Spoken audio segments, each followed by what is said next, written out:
before typing. I'd be honored that presentation became one of his proudest moments. He told his story honestly. Failures, late jobs, switching paths at 31.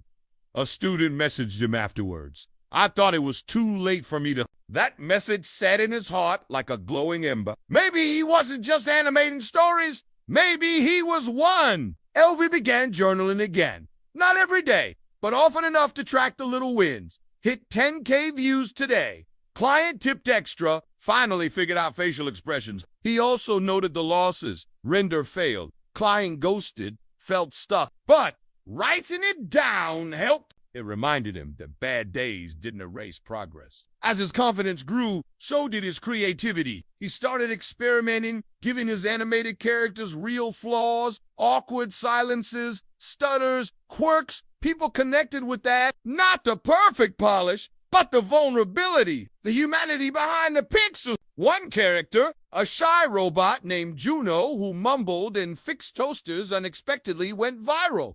Fan art popped up. Someone even made a plush design and tagged him. Elle cried again. Not from sadness, but from disbelief. They see me, he thought. They see what I'm trying to say. He began dreaming bigger. Could he pitch a show? Start a studio? Mentor others? The possibilities no longer felt impossible. He didn't know where to start. He gave himself permission to dream out loud. Maybe someday, my own series on a streaming platform, he told a friend. They didn't laugh.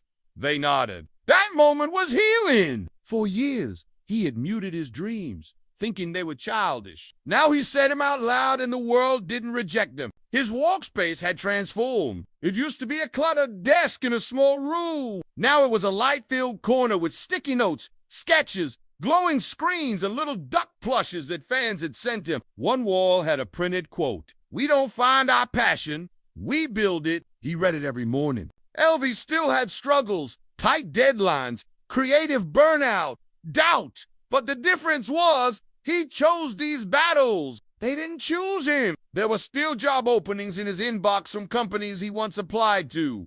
He didn't open them, not because he wasn't grateful, but because he'd finally hired himself. One night he got a call from an old friend. Dude, you really doing this, huh? Elvie smiled. Yeah, I think I am. They talked for hours, not about complaints or job hunts, but about ideas, projects, possibilities. It felt like breathing fresh air. The next morning, Elle opened a fresh file, a blank canvas, a new scene. He didn't know what it would be